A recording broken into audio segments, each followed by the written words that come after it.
We'll start maybe just a brief, start with a brief meditation.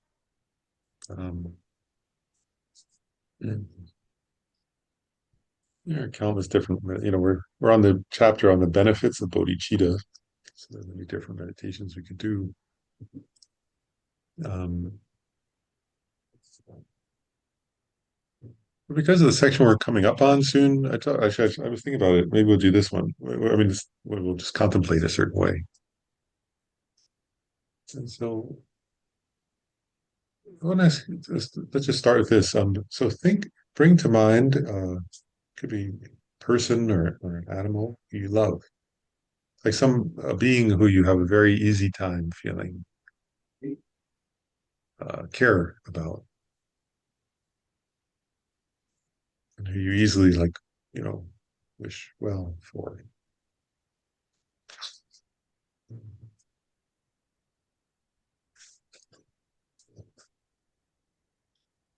Recording in progress.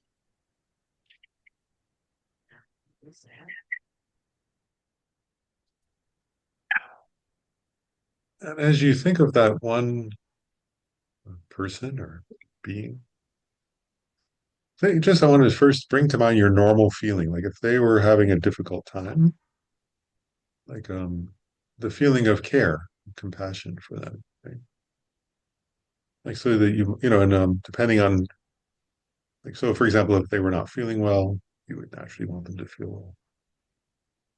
If they were afraid or nervous about something, you naturally want them to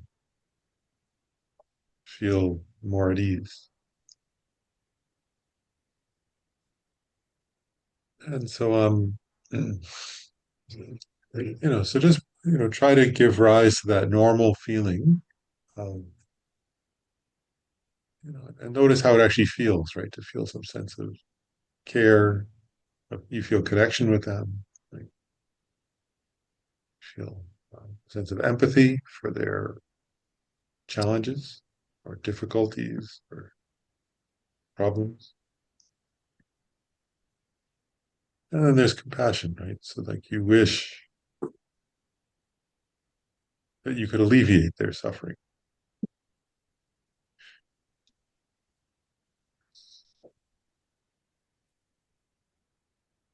Notice what that feeling is like how you feel it in your mind and your body.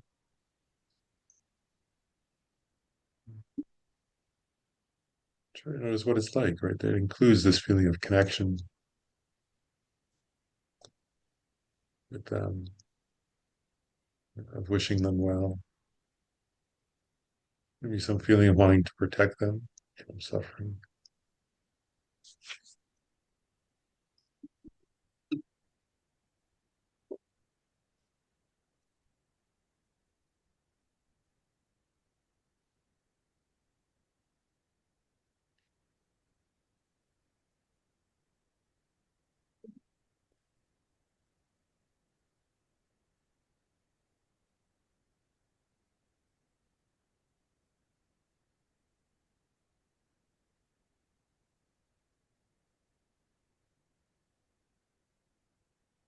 Feeling of of wanting to look out for them.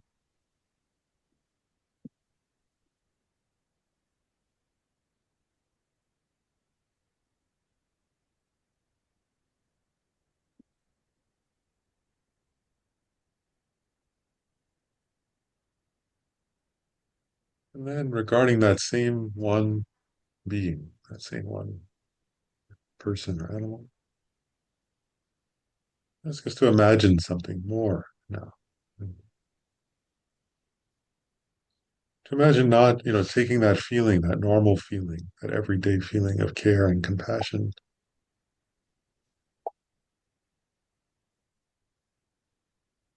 and deepening it, right? So imagining or trying to reach for, right, a wish, not just to kind of alleviate some temporary problem or challenge,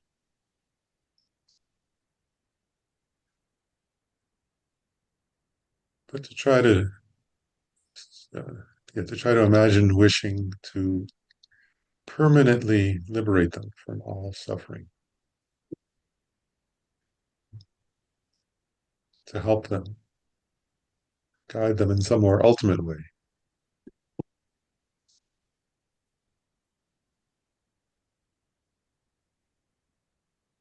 so that they could actually be free from not just suffering, but the deep causes of suffering.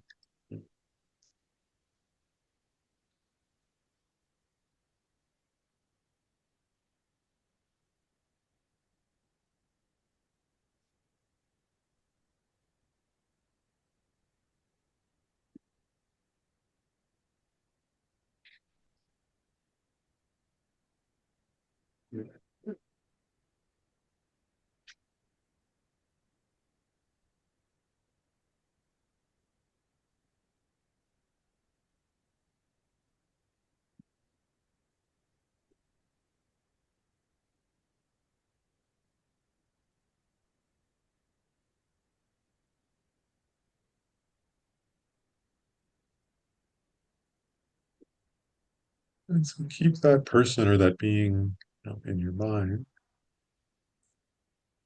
Mm. And now you're not just wishing to alleviate them from, say, alleviate their suffering of some worry or some headache. Your wish, right, is to lead them to a state of permanent bliss, infinite joy,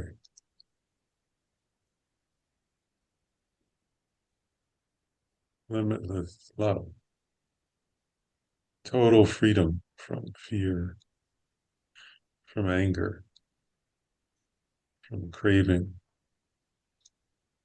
from worry, from ignorance. To lead them to a state of limitless wisdom.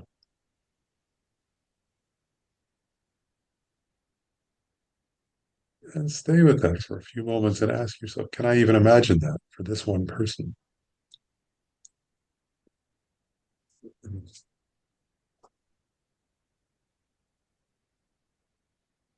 Can I imagine that I would help them to achieve that kind of state,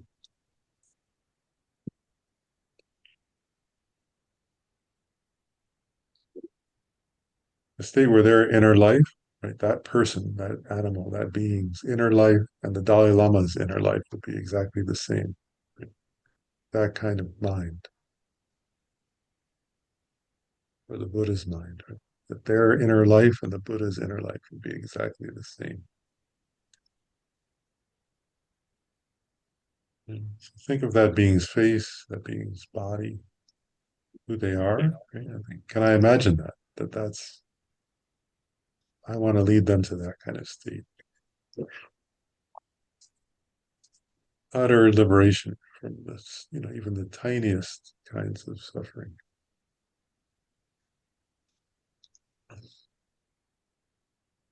A state of, infinite bliss, infinite wisdom, infinite joy, infinite love.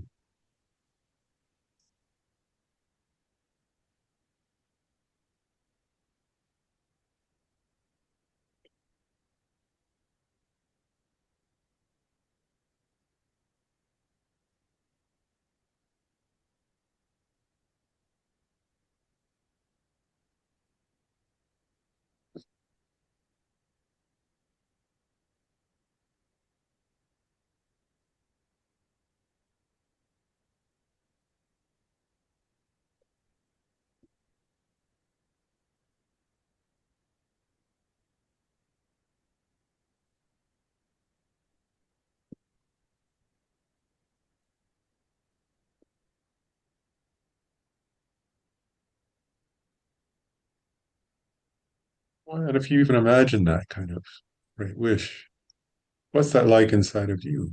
How does that feel to the extent that you can bring yourself to imagine that kind of loving compassion? How does that feel in your mind and body to wish that for them?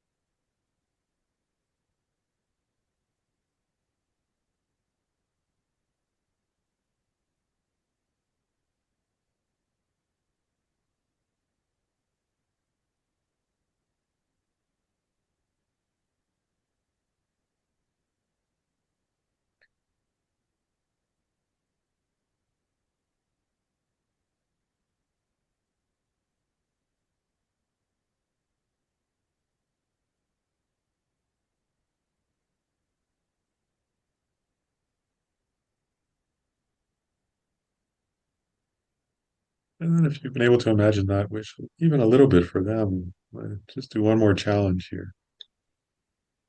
Imagine just for a moment trying to or try for a moment to cultivate the same kind of wish, just let's say for a person who works in a grocery store or a restaurant near you, somebody you don't know.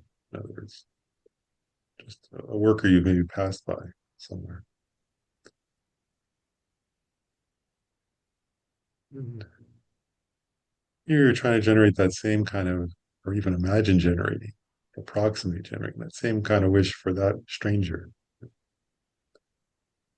May I help them, not just temporarily, but ultimately, and however long it takes, whatever the challenge is. May I help them achieve infinite love, infinite joy, limitless wisdom,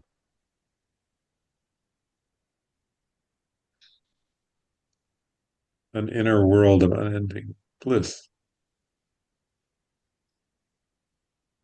And trying to feel like cultivate a, even imagining that's my wish for them, to help them in that way.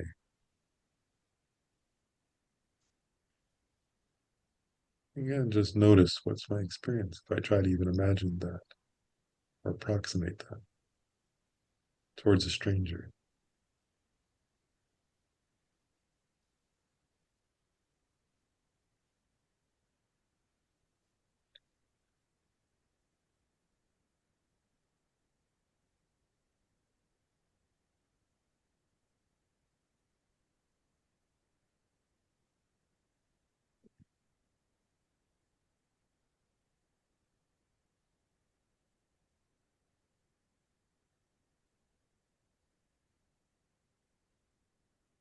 I can recognize bodhicitta, right, includes wishing that towards every single being, relating to every being in that way.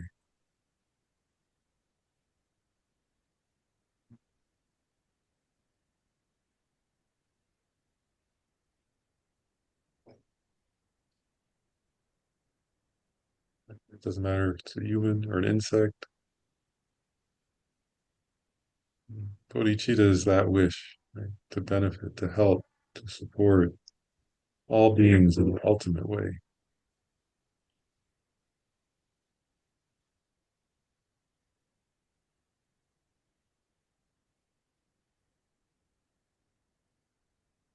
And can you imagine for a moment what's that like?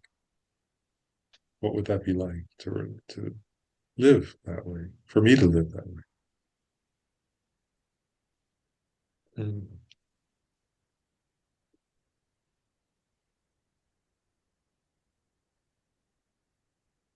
then we can, so now we're approximating that. We're thinking, okay, so we're studying the guide to the Bodhisattva's way of life, or way of the Bodhisattva.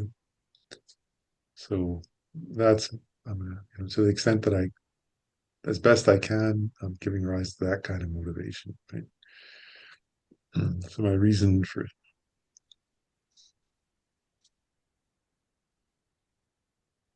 being is that kind of love, that kind of compassion, that kind of aspiration.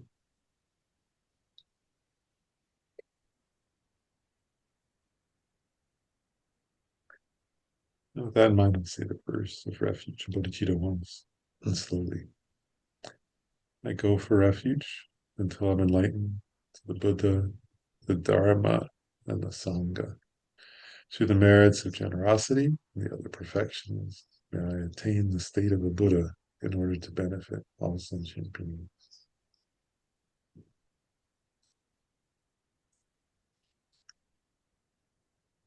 So, just gonna pause there. Like, can you imagine that, right?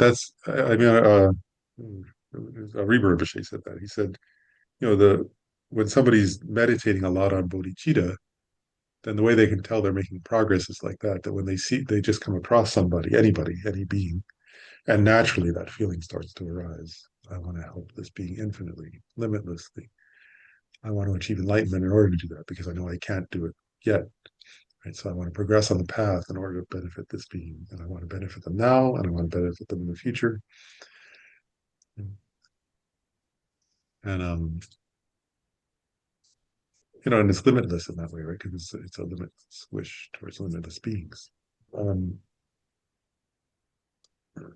so that's the beginning point about bodhicitta. Is a lot more about bodhicitta that this text will explain, um, but I'm going to go back to where we left off because we were on verse 4, which was it says, the leisures and endowments are very hard to find, since they accomplish the purposes of beings.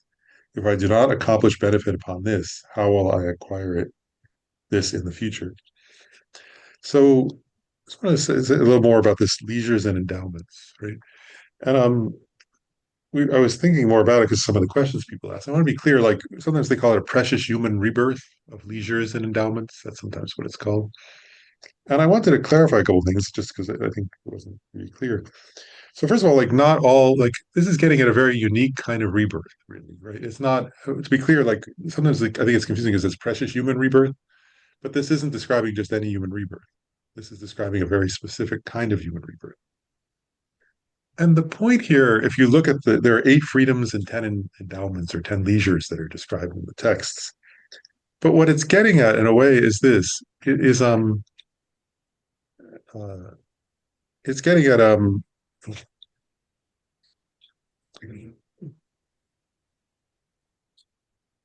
it's getting at one's relationship to the Buddhas. Actually, is what's being gotten at with the life of leisures and endowments, right? And actually, I'll share an image from my memory of Lama Zopa Rinpoche, he's passed away. He was Gabe's teacher and my teacher, and he had bodhicitta like this, and he would you could see it right whenever he figure. I mean, he would. That's why he could be on the street or in a. Sometimes he'd be in a restaurant. He would like start try to help the waiter, and the waiter's like, "What do you want?" And he's like, "No, what do you want?" Like, or it could be an insect, and he could stop for hours trying to help one insect, right? Or one animal. He would adopt an animal and then have to get a place to keep the animal, right? And then he would like really be reciting prayers to the animal over and over, right? And like teaching the, but he would point something out. He would say, no matter how much I explain emptiness or bodhicitta to the animal, it can't understand what I'm saying, right? Um, and so this precious human rebirth is a kind of birth. It's a kind of life form where one can relate to the teachings of the Buddha. That's what's it's Buddhist point, right? It's a Buddhist teaching here. And so what's being gotten at really is and there are many texts that say this, like Lama Tsongkhapa, after he achieved enlightenment, he wrote this text where he said, of all the Buddha's deeds, the supreme one is speech.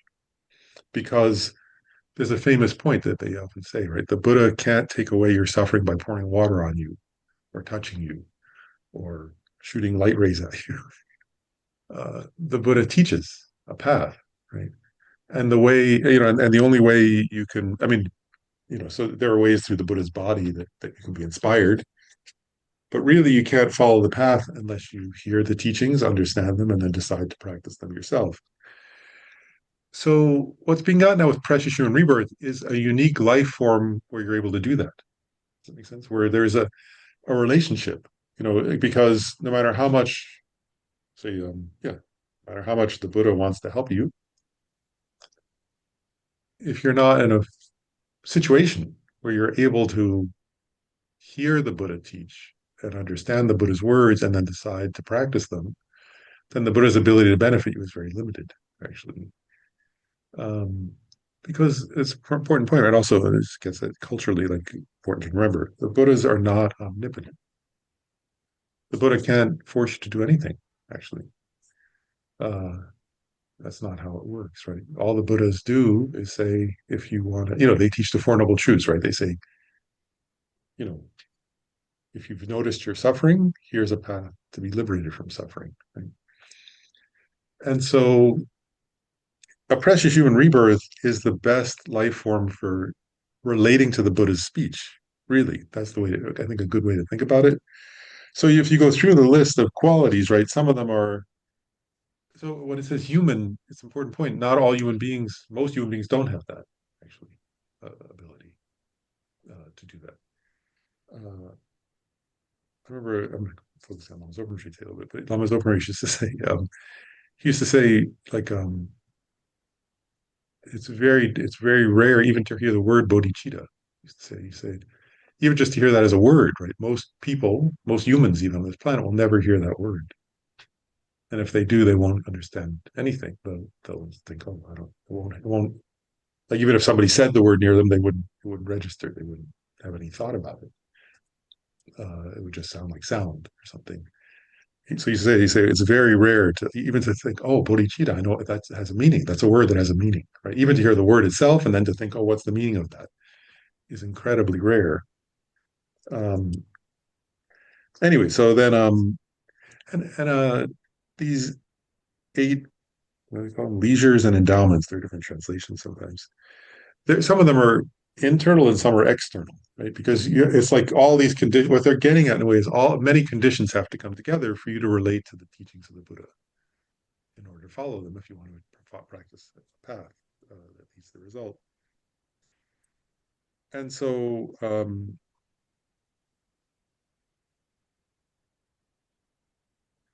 actually, I'm going to go through the 10 endowments. One of them is they don't have to hear with their ears. Do they? The deaf, the clear. Oh, I see.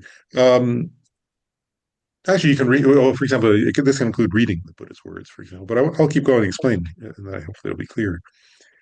Because some of the points are, first of all, if you're in a life form like Lama Zopa say, right? If he was saying prayers to the insect couldn't understand them, right? So it couldn't practice. It's not capable, even though he would still say that. Uh, Trying to create imprints of connection for future lives, was his idea. Um,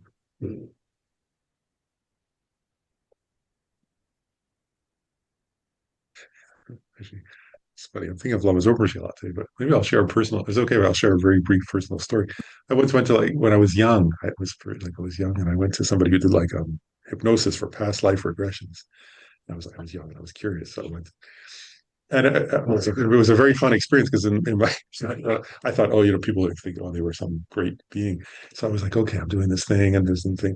And I said, I don't know if it was true or not, but the image that came to mind was I was a yak. So I was like, oh, that's great. And I heard, in that life, there was somebody who was the previous lifetime of Lama Zopa I knew in this experience, and he was laughing and saying prayers. I thought, oh, I like him, and I was like following him, like, but I was like adult. I was kind of felt was confused and stupid, but just sort of like, oh, I like that sound. Um, so maybe I thought when I said, oh, he said prayers to animal, maybe that was how I got to be human this time. I'm not sure, but I'm not really sure if that was true or not. But I remembered that experience. Anyway, so the life of leisures and endowments. So really, they go through in the endowments part. They go through five that are your own and five that are environmental. So the five that are your own, one is you're a human being, but they have to be in a central land. Right? A central land is a place where the Dharma is flourishing. Right? Because if the Dharma is not flourishing, then you don't have access to it. And where the teachings still, so a place where the Buddha's teachings have been active, but where they still exist. and that's, like there are many stories in Buddhism like this. Like, for example, there was a when the Buddha was born, there was a famous clairvoyant who the father went to and said, "Who's my son going to be?" And the clairvoyant said, "Oh, he'll either become a universal monarch or he'll become a Buddha." It's a famous story, right? And they say, I read one story that said that clairvoyant was quite sad because he realized he would pass away before the Buddha. He was older, right? And he thought, I'll be dead before this young baby grows up and teaches. So like he didn't get to hear the Buddha's teachings, right? Um, but then the teachings have to still exist in that place, right? And actually, if you just think of that, like how many places are there on the earth where the Buddha's teachings are flourishing? And so that if you were born there, you can actually hear the teachings of the Buddha. There are many places where actually it's illegal, right, to have the teachings, where it's not legally allowed, and so on. Then there are places where it just hasn't spread, so there's no teachings. And there are places where it did spread, and like Dalai Lama was talking about that recently, like that. For example, like there were many, Buddhism flourished for quite a few centuries in Mongolia, but then when Mongolia was taken over, then there was no Buddhism there for centuries, for not centuries, for decades, rather. And now, like various teachers are going to Mongolia and teaching to try to have Buddhism exist there again, right? So there, just because it existed somewhere for a while doesn't mean it still exists there, right? Um, and then you also have to be in a place where there's still beings where it's still a time and a place, a context where beings can gain realizations of the Buddha's teachings. That makes sense. That it's not just empty words, because the Buddha himself said there will come a time when all that's left are empty words, and then Buddhism will fade out completely and won't exist anymore. I don't know. I think other religious traditions like have this idea of like it'll exist forever. The Buddha said all things are impermanent, including Buddhism, right? Some other Buddha will come along and teach again, but that'll be centuries, right? Millennia from now, and so on. So, you have to be a human being in a place where Buddhism exists, in a place where the teaching still exists, in a place where beings are still practicing and gaining realization. There's still actual, it's not just empty words. And then where there are people willing to help out, right? Because even if there are beings, actually, that's quite true, isn't it? Even if there's like somebody, let's say there are still some beings who have practiced and understood it, but there's nobody who's willing to organize a teaching, then it doesn't quite work. You can't study, right? Um, so that's part of the precious human rebirth is actually still having people around, who are willing to do that. Um, but then you yourself, right, have to, not you just have to not only be human, but you have to have faculties that can understand and hear or see the Buddha's teaching. So like for example, so if you have if any of your organs are blocked in such a way that depending on the context you live in, you can't access the Buddha's teachings, then you can't access them. Right? And some countries and times there are assistive technologies, and some there aren't. Right? Some places there aren't, some there aren't. And those faculties can include your ears, your eyes, but also your brain, right? Having the ability to process the words. Um, and then you have to be somebody who, they say, who has faith, which in this context means you, to start with, you have to have an interest, actually, right?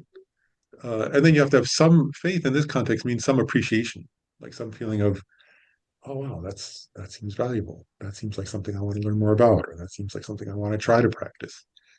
If you don't have that, then it doesn't matter, right? You can be someplace where, like that happens often, aren't there? There are many times where somebody is human and they're in a place where there's say, great teachers, but they just think that's not seems annoying.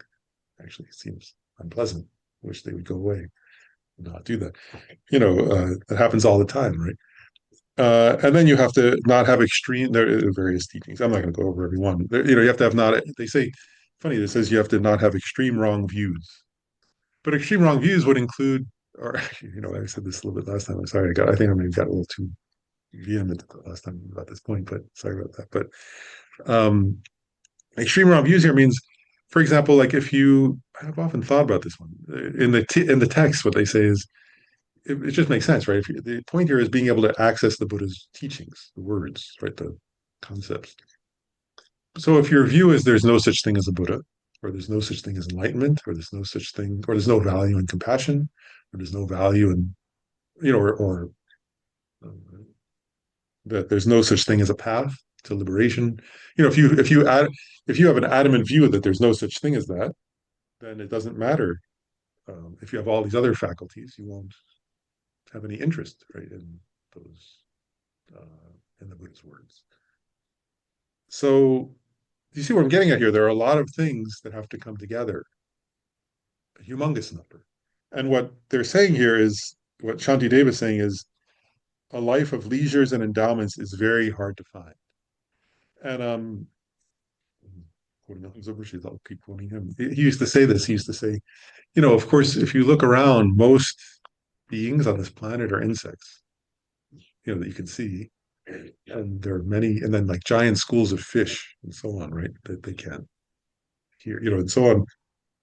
But then he said, then you look at human beings, and most don't have it's impossible, right? It's like it's impossible for them to access the Buddha's teachings. The vast majority of human beings, there's no way.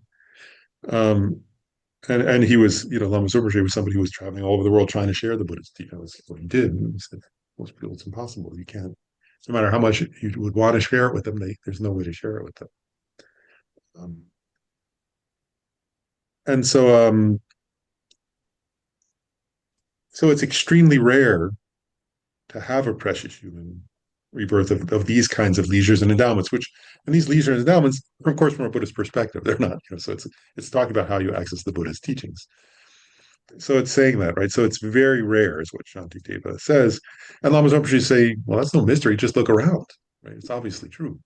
Um, there is, I often think that with it, like, I was thinking that recently, like, if you have, like you guys run the center here now, right? So if you invite a great Lama, right, to hear, then like it'll be good attendance, right? It'll be very good. If 35 or 40 people came, that'll be quite good attendance, right? And then I think, but if you actually if you had like a I don't know what's the attendance at a football game. Right. So it's like or what's the attendance at a boxing match, or what's the attendance at it? And so anyway, so you see the point. It's like it's quite easy to have people, or if you go to a casino, actually, it'll be quite crowded, like on the weekend. Um, so it's difficult, right? It's difficult for beings to it's what Shantideva is saying. It's rare, right? Um, and then Shantideva is saying since and these leisures and endowments accomplish the purposes of beings. What he's saying there is the purpose is your own well-being, right? Like your own ultimate happiness. That if you have that private life of leisure and endowments and you use it well, you can actualize bodhicitta. Right? You can actually become a bodhisattva, or you can achieve liberation. So you can, if you have this kind of life of leisures and endowments, you can achieve your own purposes, and then if you achieve bodhicitta, you also benefit others extensively. So it's something that's very rare and it's very precious, is what he's saying there, because you can accomplish the purposes of yourself and others. Um, and then he says, so if I don't accomplish benefit on this, he says, what he's saying is we should think this way. Right? Remember at the beginning, Shantideva said, I wrote this to familiarize my mind with these topics. And if you're interested, then you can do the same. If you're not, then it's fine. Kind of his position. So what he's saying there is, um, he says, if I don't accomplish benefit on this, how will I acquire it in the future? So he's actually saying just like this, look around. It's very difficult. It's very rare. It's very unusual to have a life form where I can access the Buddha's teachings, understand them. I have a brain, I have ability, I have organs that can do that, and there are actually people around who are willing to teach it, and there are even beings who have accomplished those teachings well. Like realized masters. There still exist on this planet. They won't forever, right? This is a very rare circumstance. And what he's saying is, I'm not going to achieve this over and over again if I don't accomplish. In other words, if I realize bodhicitta now, well, then that will protect me. If I don't, if I don't actualize bodhicitta in this life, I'm not going to find this opportunity again.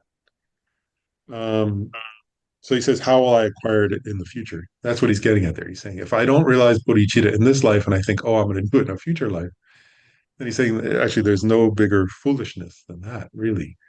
There is now is the time to actualize bodhicitta. If you actually, and what he's getting at too is, if you actualize bodhicitta in this life, then that will protect you the rest of your life and in future lives.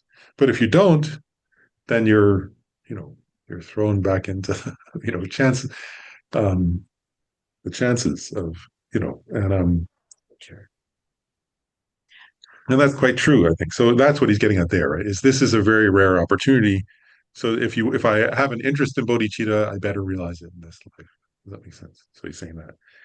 And then he says something, there's a very beautiful verse, the next verse. I want to go into that one. He says, just I think every verse in actually, I was thinking, I said this another time, but I really feel every verse in this you could spend a month thinking about, or more, or a year, or a lifetime.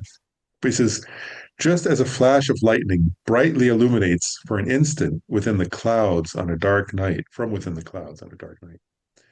Likewise, in this world, through the might of the Buddha, merit and intelligence occasionally occur for once. And so you get the image there. It's like you're in a dark, it's a dark, it's like you say it's a dark night to start with, and then it's very cloudy, right? Like huge clouds, like black clouds covering the entire. So there's not even a starlight, much less moonlight, right? And then he's saying, and it's like a storm clouds, right? And then for one instant, there's a flash of lightning, and you can see everything, and then it's utter darkness again, right? And this verse I want to share. I was looking at different commentaries on it, and different lamas, and historically and in the present time, have glossed this verse in various ways that I thought were interesting. Um, so I'll give a couple different ways you can take this verse. But first of all, you get the point here. So he's saying, and what he's getting at there is just like that in this world. Uh, Actually, well, the way it says merit and intelligence, but what they're getting is the thought to do any virtue is rare. Like the thought to know what to do and what not to do. Um, and one way, I mean, there are many ways to look at this. One is if you look around in the world, right? It's true, actually, isn't it? Like it's very easy for people to do non-virtuous things, and it's pretty rare, right? I mean, people do it, but it's not frequent, right? But then when my own teacher taught this verse, he said it's actually more useful to look at it in terms of your own mind, look internally, and and what he was getting at is so the darkness is ignorance, right? So the darkness is ignorance of knowing what to do and what not to do, right? And understanding the nature of reality. And then he said the dark clouds, those like the storm clouds, are the powerful mental afflictions, right? That we give rise, even if we don't want to, right? We could think, oh, I want to be a peaceful person, but then it's so easy to give rise to anger. It's so easy to give rise to craving and desire and greed. It's so easy to give rise to um, confusion and pride and discouragement and hopelessness and all different emotions, right? None of which are helpful to the world. So those are like the clouds. And he said, and my teacher was saying, I was looking back at my notes, and he was saying, if you look at your own day, actually, at your life, like he said, he made the point, he said, our life is like that, isn't it? Right? In other words, that we're in the dark often, we don't know what to do. And then these mental afflictions arise quite strongly. And then he said, and then uh, what's rare, like this flash of lightning, is some deep feeling of wanting of love, deep feeling of virtue. That's a rare occurrence, actually. Um, and and they even made another point, which is like if you're first of all, that's true in general, and then you can actually check you might think some of us might think, oh well, I do, I kind of live virtuously, I'm a good person, and and that may be true, so but what's being gotten here is like he said, they're getting at this point. They're saying, look at your own mind carefully. And for example, like like if you watch the news, how strong is your feeling of, say, some negative feeling, right? And then how easily, and that happens quite easily and spontaneously, right? Sometimes. And then you're saying, how much effort does it take to give rise to an equally strong feeling of virtue? And think, is it just as easy? You know, and then like you can think the same thing, right? If somebody says something rude to you or mean to you, what comes up quite naturally, right? And how strong is that in your mind, right? And then think, and then if like somebody says, if somebody's just, you know, anyway, what's what I say, right? If somebody says, "Oh, it's good to have infinite love," does an equally strong feeling arise? So which is easier to give rise to? Right? And what they're getting at here, Shantideva says it later, is whatever is familiar to us arises easily. What's unfamiliar is difficult to give rise to. It's not intrinsic to our mind. It's just whatever we've habituated to.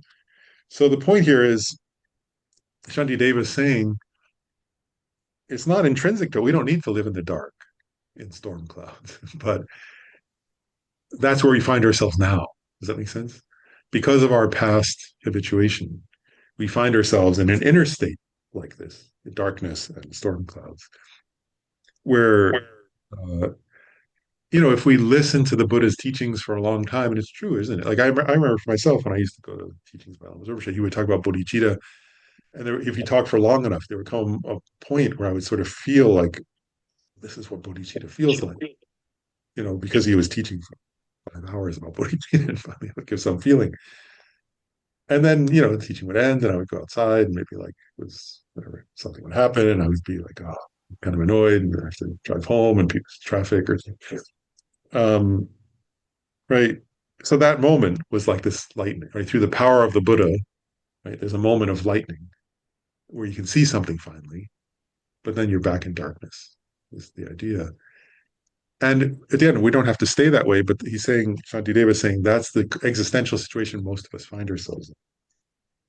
One other quick comment I'll make is there's another way of commenting on that verse that says, also, I think the one about um, looking at our own mind is probably more practical for most of us. Um, but they also make a point that even in the world, it's rare even to have a Buddha come. So some teachings say Buddhism does this thing of like humongous amounts of time. I don't know. I sometimes think that like growing up in this culture, actually, it's rare to think more than I don't know. Like we don't really. I mean, people. Actually, I remember sometimes as a therapist, I've had patients who say, I've had sometimes patients say, well, I can't really think more than a day ahead. I don't think 5 minutes ahead. Sometimes people say that, um, but then if people can think of a couple of years ahead, that's an achievement. But Buddhism tends to think in eons. Um, in Buddhism, there's this idea that one great eon is made up of 80 eons, and and then they say of those 80 eons, they're broken down into four sets of 20, and one where the worlds are forming, another where the worlds are abiding, another where the worlds are dissolving, and then there's this the supernova that destroys the universe, and then it starts over. And they're saying, remember of those 80 eons, there's all out of the four sets, so in 60 of those, there's no such thing as a Buddha manifesting. It's only in the abiding time that a Buddha ever comes, while the planets are stable, that a Buddha can sort of manifest. But then if you look around, what they say actually is that most of the time there is no Buddha manifesting.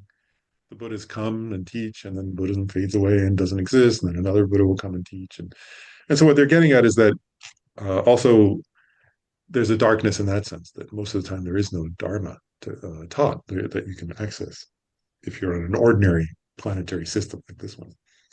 So anyway, there are different ways to take this verse, but I think the most useful one um, is if you look at your own mind, right? Which is like the dark night. Um, And yeah, the clouds are the vast, pervasive mental afflictions. And then what they say is the thought, even the thought, I will do something virtuous, is rare. Right? Um, and then Shantideva continues. It's the same on verse 6, continues on with the same thought. He says, hence virtue is perpetually feeble. The great power of negativities is horrible. Uh, except for a mind of complete enlightenment, meaning bodhicitta, what other virtue, by what other virtue will it be overcome? So what's he saying here? This is quite, I mean, this verse is very touching, actually, if you think about it. So on the one hand, he's saying virtue is feeble, right? In the sense that due to our past habituation, it's easy to give rise to negativities. As I said, it's hard to give rise to goodness. We can see that in our own minds and we can see that in the world, right? It's easy for people to do, it's easy to get large numbers of people to gather together to do something uh, destructive, and it's hard to get large numbers of people to gather together to do something virtuous, right? Um, so the great power of when he says the great power of negativities is horrible, on the one hand, you can think of that in terms of the world, right? There are horrible things that happen, like war, right? But then also in our own mind, the power of negativities is horrible, right? When you see the power of, that certain events can make you feel hatred, it's horrifying, actually, right? That although you don't want to feel that, you may feel it, or if you may feel greed or whatever, these kind of emotions that are easy to give rise to. And then he says this line, so it's true of our times, it's true of ourselves, because we live in these times, right? So we say this is the degenerate era, is what Buddhism, according to Buddhism, this is the degenerate era, where those kind of um, things are true. And that's only through the force of habituation, by the way. Right? It's through what we're habituated to, it's what we're used to. So then he says, except for bodhicitta, by what other virtue will be overcome? So he's saying when you're in a time and in a mind and in a situation where negativity is so strong and positive is weak, what can overcome that except for bodhicitta? And what he's saying there is bodhicitta has the power to overcome that. Bodhicitta is the one thing that you can rely on that will do it. Right? And so he's saying if this and Shantideva right earlier he said this right. So if this is he's saying this is how I view the world based on the Buddhist teachings. I've contemplated them, and this is what I notice as I look around. And he's saying, if you see something similar, then my advice to you, or here he's saying, is if you want to overcome that negativity, generate bodhicitta. Because that is the one thing that will overcome that existential situation you find yourself in. And nothing else will be strong enough because the world really is. There really, you will have, it will be difficult, right? Things happen in this world. And you can't rely on the people around you to all be loving. It's not going to happen, right? It's not that kind of, our karma didn't cause us to take rebirth in such a place, right? So we find ourselves in a situation where there is a lot of negativity. And what has the power um, to help you in that kind of circumstance? Um, when he says only bodhicitta, that's the only thing. Um,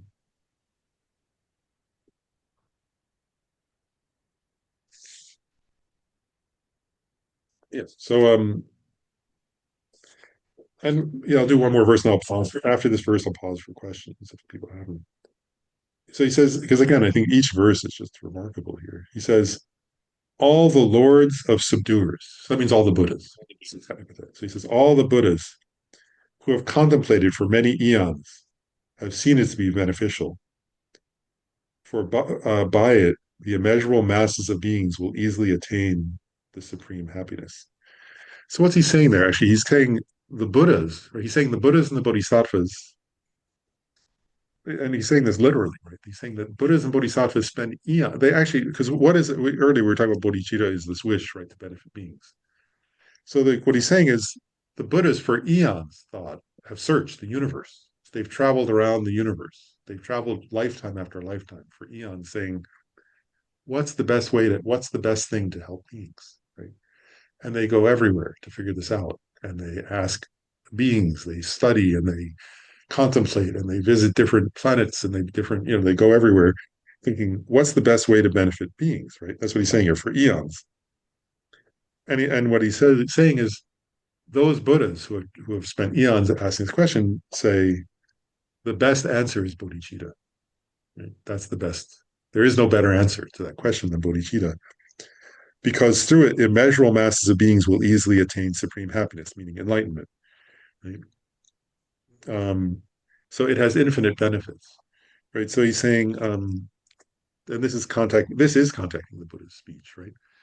Um, and I was focusing today on Lama. So Lama Zopa used to say, when you wake up in the morning, his advice was, he said, every morning when you wake up, think about,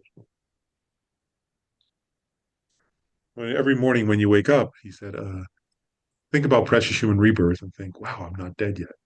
Amazing. I'm still alive. Uh, and I still have this circumstance somehow, like almost like a miracle. I'm still human. I don't know how long my life will last. That's true. And so, what should I do today? What's of value? And then he said, if you think about it, he said, there's no answer that any Buddha or any sentient being can give better than bodhicitta. So he said, so then you would think every morning, today I'm dedicating myself to bodhicitta. That's the purpose of my day. This day is totally dedicated to bodhicitta. Everything else is not important compared to that because I have this precious human life. It may end at any moment. So today is the day of bodhicitta because through it, I will attain happiness and I'll help others attain happiness. So anyway, that's kind of like what this verse is saying. So I'll just pause there in case people have questions. I just want to, yeah, go ahead. So I've had trouble, like, I'm usually pretty compassionate, but one time I came here and another monk talked about how we kind of put people in paddocks, like of dislike, like hatred, or like love, and how that can cause like making bodhicitta like really difficult. Because like if you feel hatred towards someone, it's really hard to be like feel to them. So I guess my question is like, how are you supposed to like kind of disregard if a bad person is a bad person and just like wish them well anyway? Like, is there a way to do that? It's a great question. So, can people online hear the question? Okay, great. Um, so I'll say a few things. I mean, one is actually there later we'll get to, there's a whole chapter in Shantideva on patience, which is getting exactly that. So there's a one whole chapter on that topic, but that's sort of later. So we'll get into more. There are a lot of answers that he gives, but in brief, I guess I'll say a couple of thoughts. One is like I actually think that the idea really isn't. It shouldn't. I don't think it should be to like to ignore. So if somebody's like, say a person is doing bad things, right? And then I actually don't think it works, does it, to ignore it because it's our experience. So you can pretend they're not, but it's not actually very convincing, is it? Um, and so I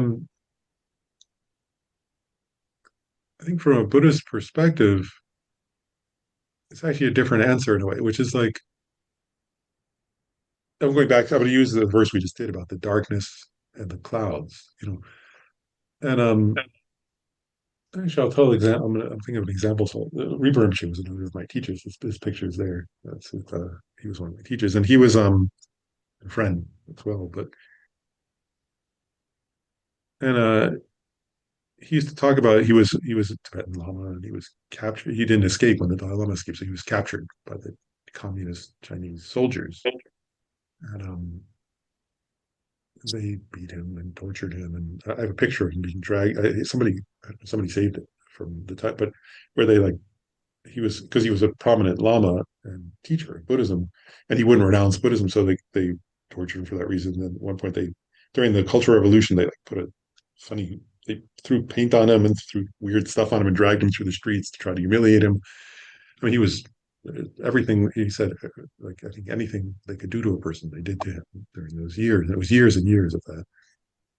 Um, and the reason I'm bringing him up is he answered your question for me one time because he said at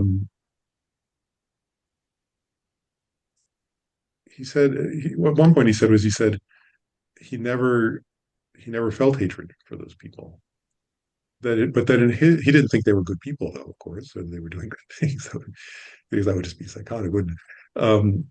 But his view was like, oh, they are. He'd already made. Part of it was he used to say this. He was in at prison, with some like wealthy Tibetans, and he was a monk, so he wasn't but they hadn't really studied Buddhism and hadn't practiced, and he said they were like totally miserable because they had been very comfortable and now they're being tormented.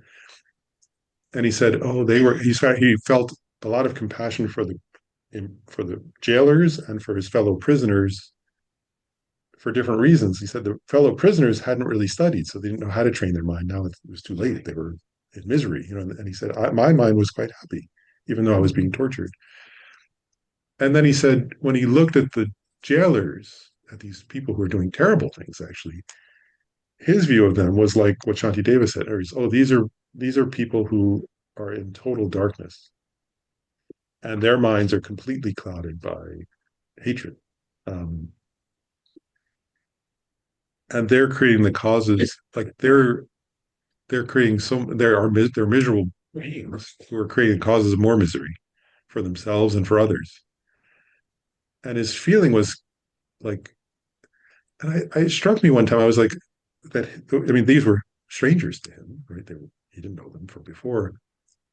But I thought about it often afterwards. And I was like, well, like I'm going to give an ordinary everyday example for a second. Like when I remember watching my sister with her kids, and when her kids were little, sometimes they would do, like the way kids can do. They were kind of obnoxious to her, and she just adored them. Though she didn't care. Like, whereas when her kid was doing something, what's the word, kind of, being obnoxious to their mom, like I would think, oh, something. But she was just like totally loving, and I was like, oh, that's how Rinpoche was towards these people who were, there was like, because she would think, well, they're kids, they don't know any better, and it's my job to help them, and they're confused. Like that would be her view towards her children because they were children, right? But I was like, oh, Reba Rinpoche would look at these terrible adults, and his view was, oh, they're terrible, they're doing terrible things, but they don't know what they're doing. They're like crazed, uh, and they're creating so much misery for everybody around them. Like like their home would be miserable, their life would be miserable, their mind is miserable, and then their future is miserable because if that's what your mind is, that creates your future. And so his feeling would be not, oh, they're okay. It's like these are terrible beings who are totally lost in darkness, who are clouded with hatred. Um, and he would actually feel more compassion for them in a sense. So, so he wouldn't put them in the category of enemy, even though he did see them as bad, right? As doing bad things. Does that partly answer the question? Like, so the idea is not that so it'd be like that's part of the view is like, oh, these are beings who are controlled by their own suffering and ignorance and confusion and mental distortions, actually, right? Thank you. Does that make sense? Yes. Okay. Yeah, good. Yeah, I was just wondering if there's a nuance between bodhicitta, the desire to help all beings, versus the desire to attain enlightenment to help all beings. Something that might be a slightly different strategy. Yeah, it's a very important point. I mean, bodhicitta actually, I think it's quite. Dr. Lord, can you please repeat the question? Thank you. Oh, sure. He was asking, about a distinction between, to what extent bodhicitta is it, that it's the wish there's the wish to benefit all beings, and then there's the wish to achieve enlightenment to benefit all beings, and how to differentiate those, right? That's a subtle distinction in a way. Is that kind of accurate? Um, and I guess one point I'll make is like if you look at actually the methods for generating bodhicitta, which we haven't gone through yet, but which we will, really first one generates the wish to benefit all beings, right? Like so there becomes the kind of point where the person who's training in bodhicitta generates this kind of unwavering, strong wish to benefit all beings. So that actually comes first, right? Which in the 7-point cause and effect method is called the laksam in Tibetan, which is like they call it translate some of the unusual attitude or the unusual attitude of universal responsibility. There are different ways people translate it. But so that wish to benefit all beings would be in either method of generating bodhicitta. There are 2 or 3 methods, depending on how you categorize them. First, you generate this, which in Tibetan is laksam, like this unusual attitude, which is the wish to benefit all beings. So one does generate that wish, and one has it right before generating bodhicitta, and then after, but still has it.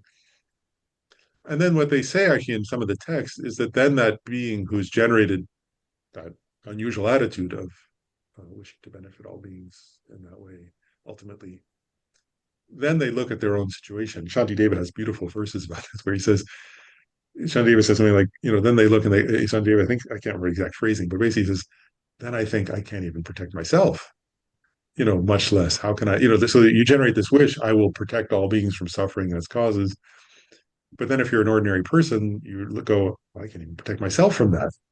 How am I going to accomplish this wish? And then you generate the wish to achieve enlightenment, recognizing that's the only method that I have to achieve enlightenment in order to effectively do what I want, which is to benefit beings.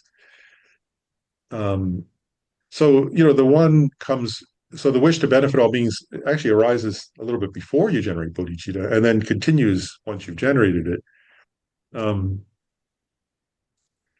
But I do think also that you're getting at that's one point. But then there's another point I think maybe you're getting at too, and you're implied in your question, so I'll mention it, which is it's an interesting question, isn't it? Like if you look in the sutras actually, or like for example, the previous lives of the Buddha or other examples of bodhisattvas, like on the one hand, bodhisattvas um,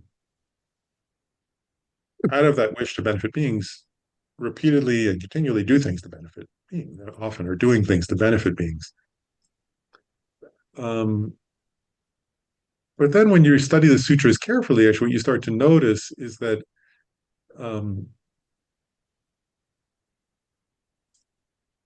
because their wish is to bring ultimate benefit to beings, in addition, like so that there's a focus on achieving enlightenment in order, so like,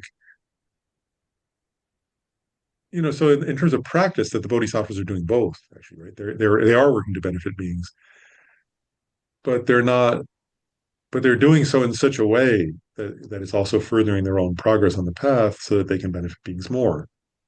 Um, and I think, it's almost like I'll use an analogy for a second, but I was thinking of like somebody who's say, like doing their residency in medicine or something, right? They're both helping patients, but they're also being trained to be more effective in helping patients. And the further they go along, it's actually an interesting way to think of it, isn't it? That the further, I'm just using it as a metaphor for a second, but if a person say a resident in medicine, well, each year they're further into their residency, they're actually better at helping people. If they're doing a good job, they're learning, so they're becoming better at helping people. So it's like on the one hand, it's like a dual motive, right? They want to help this patient, and they also want to learn how to more effectively help patients, so they can help patients even more. And I think it's like that with the Bodhisattva, where they're helping beings, uh, and they're trying to become a Buddha so that they can even more effectively help beings. So the way they're going about helping beings is to further their own, also not is to, but it should also be furthering their own progress so that they can become more and more effective. I think that's a fair analogy.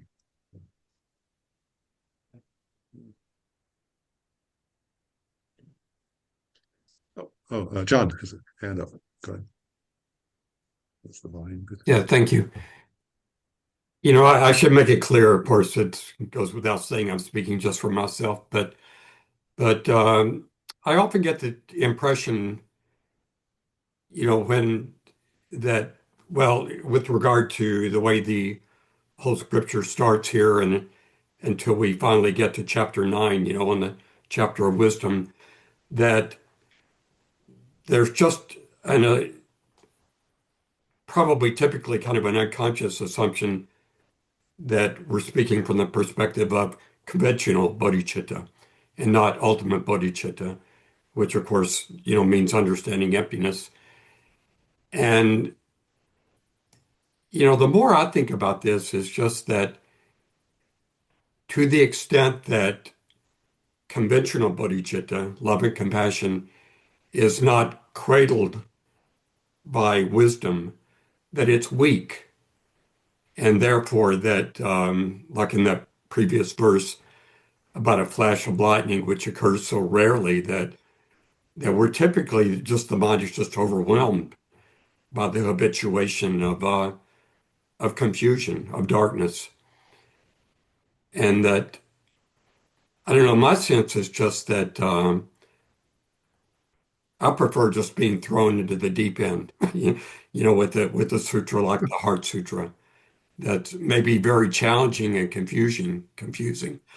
But to the extent that we devote more time to trying to understand, for example, the two notions of selflessness, that those are just so powerful that instead of just trying to chip away at, my lack of patience, my tendency toward getting angry and greedy and so on, and then just continually fighting against that if we can cultivate that wisdom that just immediately points out how stupid it is to not put away these bad habits and take up good ones, that's really the most powerful thing. And that just another personal reflection, which I've been wrestling with for the past few months, especially just that, because keep trying to find within my own region persons who are really want to study deeply, and um, I don't find that. I find that people, for the most part, they just have very superficial. Well, this is sounding very judgmental, and that's why I wanted to emphasize that it's just me. But the interest just never seems to go deep to the core issue. And they want to talk about past lives and mindfulness meditation, which means 100 different things. And so that's, I guess it's my own personal challenge. And I have to recognize that, ultimate bodhicitta does in fact mean that that's the reality my own mind is projecting. But But that's, when I read these things and we're talking about bodhicitta, the thing I really want to think about is ultimate bodhicitta because that's the one that really solves all the problems. But at the same time, it's just so difficult, not only in our own right to cultivate that understanding, but when it comes to my perception of other people, it's just extraordinarily rare to find anybody who wants to really probe into that one. A couple quick comments. I mean, one, thanks for sharing. And you're right though. And there is well, first of all, Shantideva in his chapter on wisdom, I mean, does get very profound on the topic of ultimate bodhicitta. But you're right though that in other words, it's clear in the commentaries that these verses, are the early chapters. He is talking about conventional bodhicitta here. The wish to achieve enlightenment for the welfare of all beings, and he gets into there's the wishing and engaging bodhicitta, and he gets into that. Uh, so these chapters really are on conventional bodhicitta, and then later he addresses, the wisdom, understanding, emptiness, that question. So anyway, so that's true. In other words, that you're right about that. Here it's explicit that he's talking about conventional bodhicitta, the compassionate wish to benefit beings. So Yeah. I've been studying Tsongkhapa's writings lately, and which is just extraordinary. I wonder why I didn't get to it more in the earlier part of my life, because hear so many teachings that are based on Tsongkhapa's teachings, but when you go right to the source, it's just so clear, And one thing he talks about is just that to the extent that we cultivate, for example, if we have a lot of impatience and anger in our mind stream, and we thereby cultivate thoughts of love and compassion to counteract that's not ineffective and it's valuable, but but you're only addressing one aspect of the negativity of your mind when you do that. Whereas if you get into studying, the teachings on emptiness, on selflessness, on ultimate bodhicitta, that to the extent you can achieve that, in one fell swoop, you take care of the whole load of the negativity. So I mean, I'm not counseling that Shantideva should have started with chapter 9. But at the same time, my own personal perspective is that, that's where I really want to start is understanding selflessness because that's getting at the pig and what comes out of the pig's mouth is really the critical thing to me, because that governs everything. That initial link of the 12 links, of ignorance, that's everything. One quick thought, just and then I'll drop it, is I mean, in terms of the mental afflictions, you're right, of course. That is the solution. But but in terms of what Shantideva is covering here, one point I will make is uh um like let me say it the right. It's only Dalai Lama often points out that there for the Bodhisattva there are two main inner enemies. One is self-grasping, which is overcome by the wisdom understanding emptiness, as you were mentioning. But the other is sometimes like I don't know, I don't like that translation. Sometimes self preoccupation, I'll call it, or self-centeredness, self-cherishing. This sometimes called, I'll call it self-centeredness. And and it's interesting. The wisdom understanding emptiness doesn't uproot that actually, or is because if it did, then arhats would be bodhisattva, or an arhat, then an arhat would be a Buddha. So that for a bodhisattva, the other enemy is this kind of self-centered attitude or something. And for that, we have to if you want to overcome that inner enemy or that overcome that habit, then we do have to cultivate the conventional bodhicitta, or we won't achieve Buddhahood. So both are needed in the long run if you want to progress to Buddhahood. Is one point. Yeah, I mean, I think that's just an extraordinarily rich debate, as cultivating as opposed to revealing something that's already there. And that's something that I continue to grapple with. And I guess you won't really know until you get there, right? But yeah, but anyway, that gets off on another very big tangent, but that's a really interesting one. Yeah, I agree. But and then Lisa has her hand up. Oh, and then Kate. Thank you. So, can you hear me okay? Yeah, yeah, Okay, yeah. cool. So when we were meditating at the very beginning of class and you were talking about focusing on someone you love, I focused on my big sister who I absolutely adore. And I couldn't help but note how difficult it was to envision her free and joyous. And I was wondering why. And the first thing is because you said to lead them to that. And I'm like, well, who am I? How can I possibly do that? I'm totally inadequate. And then I thought to push past that and I focused on her. And then I thought, but does she really have that capacity? All this pollution in my head. And it just strikes me that, compared to what John just said, he strikes me like he's on the face of El Capitan, rock climbing. And I'm like trying to learn how to walk here, and that the only way to get past that is actually to meditate so that to habituate myself into trying to get past those little tiny things one step at a time. I can't imagine. I wish I could go faster.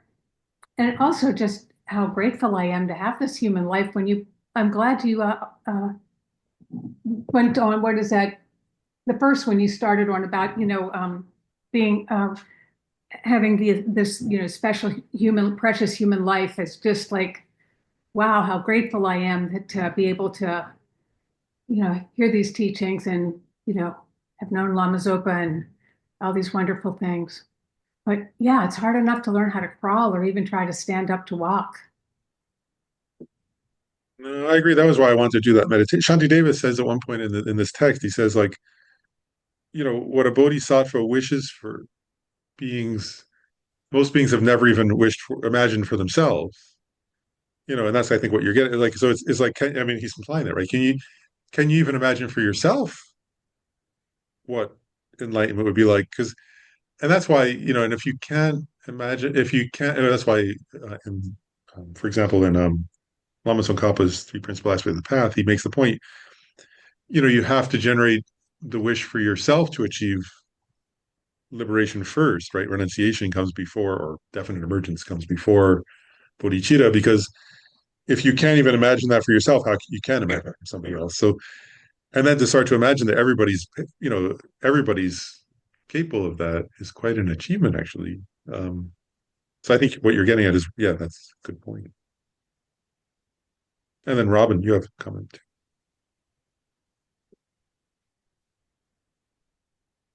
Oh, sorry. I guess my audio is off. I was about to turn it off. I really appreciated the comments from everybody, John, what you were talking about. And, it is sort of not a controversy, but it has to do with our propensities. Some of us do take to emptiness or wisdom straight out of the gate.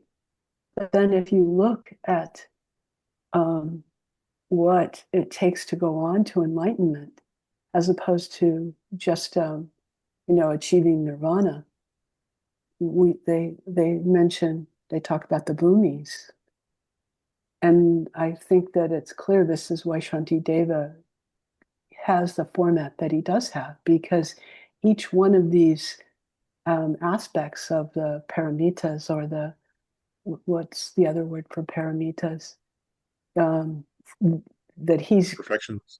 the perfections are all bhumis that we have to go through to, or work through, to get to a place of full enlightenment. So,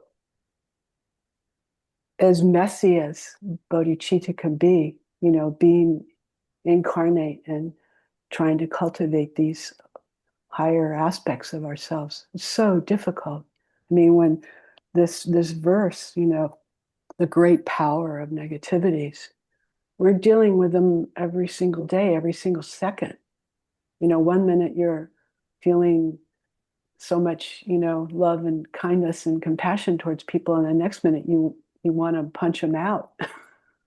And that's what is being mentioned here, is that the mind is constantly changing, and we're constantly having to suffer through all of these negativities, these proclivities, or these, what we've habituated ourselves to. So it's brilliant that Shantideva, is going through them in this manner, just like from the very beginning, and tweezing out what the issue is. And even if you do become a Pratyeka Buddha, or um, what's the other one? Uh-huh. Yeah, Travaka. Shravaka. Okay, yeah. You still have to. Someone comes back and reminds you, you're not quite there yet. You need to go through this. This is the other wing that's missing of bodhicitta. So it's just, it's our it's a, the idea of Ribu Rinpoche being imprisoned for so many years, and so many other of our teachers, Choden Rinpoche, in the darkness for 19, 20 years in the same room, and not having cultivated any kind of hatred for the people that were doing it to them. I mean, I'm sorry, I'm just sort of bloviating here, but but my thing is like, when we think about other people and see the darkness that they're in, an aspect of it is that's hard, is to not cultivate arrogance. These poor suckers that believe in all of this, and right, I mean, what is that antidote to turn that into humbleness and loving kindness instead of like, what are you guys thinking? You got to be kidding. This is nuts. Why would you think that this is happiness for you? Licking honey off the edge of a razor blade, I think, is the way that Shantideva makes reference to it, or somebody does. But anyway, thank you so much for offering this at a really slow pace. Maybe we'll get done sometime at the end of 2026 with this. Good.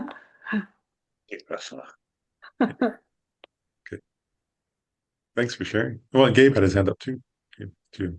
Oh no, mine was just a comment when John was talking about ultimate bodhicitta, and that reminded me like the presentation of the mind training of the 7-point method, where it actually there also it says that first you train in the ultimate bodhicitta and then in the conventional bodhicitta. I can't remember the reasonings behind it, but I remember that's where I connected what John said with that. So just a comment. Yeah, no, that's great.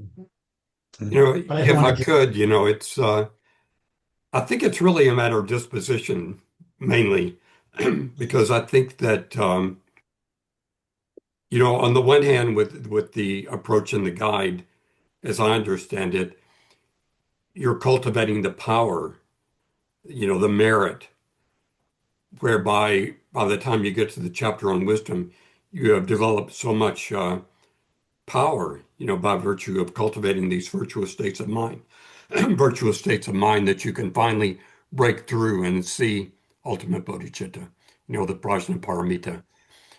Whereas in other scriptures, it does start with, as Gabe was mentioning, that you try to cultivate an accurate perception of reality, and thereby, the mental afflictions start peeling away, maybe even in a flash. So, and then, and of course, the scriptures often talk about this matter of disposition, and so I think that both are valid, and I don't mean to knock one against the other, but I guess to my mind, if you can pull it off, the way of starting with ultimate bodhicitta is going to be faster. And maybe that's just by virtue of the point that you're at in the vast string of your previous lifetimes that, you're ready for it. I don't know, but I guess all will be revealed eventually, I guess. But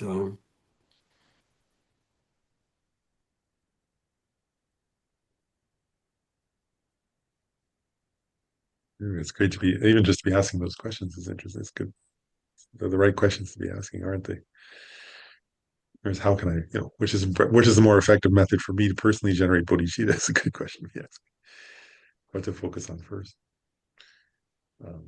well, they say that without both wings of the bird, right, you don't fly. So you have to have method and wisdom. you need both. Right? But I don't know, in my experience anyway, just in my perception, which is very polluted, of course, I see a preponderance of just talking about love and compassion all the time without discussing what's really cradling that, what really makes that strong, which is the ultimate bodhicitta.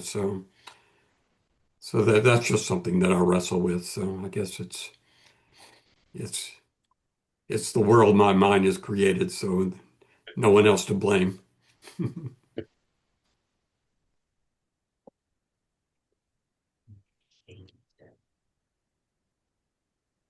Actually, I think I don't have an answer to those questions, by the way, so I'll just actually want to briefly. Maybe I'll just we have a couple minutes. I'll conclude with the next verse, just because I think it's a good place to leave off until next class. So I'll just read the next verse and then we'll stop there. Because what it says is, those who wish to destroy the multitudes of sufferings of existence, those who wish to dispel the unhappiness of sentient beings, those who wish to enjoy the multitudes of happiness, should never forsake bodhicitta, or the mind of enlightenment. So it's getting at a few points there, isn't it? One is, if you wish to destroy the multitudes of suffering, so it's getting at a few points here. One is, if you want to overcome your own suffering, focus on bodhicitta. Is one way of saying that, right? Next one, if you want to dispel the unhappiness of others, right? So if you want to overcome your own, what Shantideva here is saying is, if you want to overcome your own suffering, focus on bodhicitta. If you want to overcome the suffering of others, focus on bodhicitta. If you want to enjoy happiness, yourself and others, focus on bodhicitta. It's quite a beautiful, and then he says this line, this is where I want to conclude with, is should never forsake bodhicitta. And what does that mean, actually, right? Never forsake, but because I think it's a funny, not funny, it's an interesting phrase, right? Never forsake or never give up bodhicitta. And this is where I thought is a good place to conclude, is because that's going to come up again and again as we go forward in the text. And from one perspective, you could say forsaking bodhicitta would be like just explicitly saying, I give up on bodhicitta, or I give up on some sentient being. And that would be forsaking bodhicitta. But here I want to take a different angle at that. And it's the angle that Gyume Khenpo Rinpoche takes, I think, when he talks about this. Because so, again, I don't want to deny that, though. And there's one version of forsaking bodhicitta really would be saying, I give up. That is forsaking it. Mistake is not a good thing. But never forsaking bodhicitta, I want to take it a different way here, which I think is useful for us. Which is like, because if you want to overcome suffering, if you want to achieve happiness, if you want to help others, it's bodhicitta is the answer, is what it's saying. And later we get into this thing where he says, bodhicitta is your best friend. Right? Shantideva says that. It's your guide.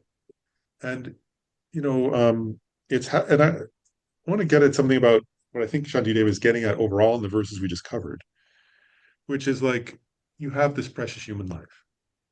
It's not going to last forever. And then you're going to die. And so, I think it also bridges, for me anyway, to what John was raising, which is, if you cultivate bodhicitta, which means thinking about it over and over, habituating yourself to it, trying to feel it in your daily life, it will be your best friend. It will guide you to the ultimate view. That's what one thing Shantideva is getting at here, is like, if you keep holding on to bodhicitta, if you keep giving rise to it, if you keep trying to feel it, then it will guide you. What's the best way to use my life, right? And what's the best way to fulfill that wish? Then you'll read the Tsongkhapa's teachings on emptiness, because you have that wish, and you'll meditate on them, or and part of what Shantideva is saying is, even when and Rinpoche said, when you die, if you die with bodhicitta, then you'll have a precious human life again, precious with 8 freedoms and tenet. If you don't, it's not so sure. But so it's like, if you live with bodhicitta, your life will be happy. If you die with bodhicitta, your death will be happy. If you are healthy with bodhicitta, that's the best way to be healthy. But if you're sick with bodhicitta, it's the best way to be sick. If you're and Rinpoche said, he said, if you befriend bodhicitta, it will never forsake you. So the more you cultivate bodhicitta, it's a friend that will never leave you destitute. Like that. It's a friend who, no matter what happens to you, if you have bodhicitta with you, you'll be okay. And if you don't, it's not so sure, actually, because the world is difficult. And so I just wanted to end with that verse. So, like, if you want to be happy yourself, if you want others to be happy, if you want to be free from suffering yourself, or you want others to be free from suffering, then the idea is, and I just want to say, like, so in daily life, right? If you're able to, as John was saying, if you're able to think about emptiness, great. That's a good thing, And at the same time, right, like, bodhicitta is easy to come back to, is part of what I'm getting at. Um, even if you're in pain, for example, right, then it's easy. Like, for me personally, if I'm in physical pain, it's hard to do some other meditations, right? It's quite difficult because the mind's not so clear. But if I'm in physical pain and I think, oh my gosh, so are countless beings, and there are beings who are in so much worse physical pain than I am right now, then you can feel, wow, like, how do we get free from this? Right? How do I help everybody get free from pain? And or if you're in mental pain, right? Same thing. There are other beings in worse mental pain and just like you. And you're not alone in that, right? And you feel, wow, all beings have this. How can I help? I have to achieve enlightenment to free all. My point is like, so bodhicitta is like, that's what Shantideva is saying here. It's not forsaking it also can mean like coming back to it over and over and over. Uh, and in the teachings on this, it says that it says um, the way to generate uncontrived, spontaneous bodhicitta is to repeatedly give rise to thoughts and feelings of bodhicitta on purpose. And you go back to it over and over, eventually it becomes your norm. And so anyway, it's a very I just thought that verse is a good one to end on because it's a very practical one of, as you're going about your day and something bad happens or something good happens, right? Then you can think, if something good happens, you can think, good, but that how do I help all beings have something good happen? And then and if something bad happens and you're in pain or you're in misery or something, actually, if you're doing bodhicitta practice, it strengthens it, doesn't it? Because it reminds you of the suffering, uh, and then wishing to overcome the cause of suffering, which is connected to wisdom, of course, but but it's also that wish to overcome it for all beings. And Shantideva is saying that's the way to overcome this heavy darkness that we find ourselves in. So anyway, we should stop there. So we do the verse of refuge of bodhicitta, right? The supreme jewel bodhicitta, where it has not arisen, may it arise and grow. Where it has arisen, may it not decrease, but increase more and more. And through this, joining together to study Shantideva's guide to bodhicitta, to the bodhisattva's way of living, may we all be able to actually fully realize, actualize bodhicitta and become actual bodhisattvas, for the benefit of ourselves and all beings. Thank you. Thanks, Eric. We already have class scheduled for one class. There's only one class in December. It's just virtual, so it'll be we're not going to. So it'll just be a virtual one on the 13th, and then I'm almost done schedule. Well, I'll send you soon. We'll have dates up soon for. Okay, but soon we'll have dates up for December. For January and February. Thanks, Lauren. Thanks, everybody. Thank you, Lauren.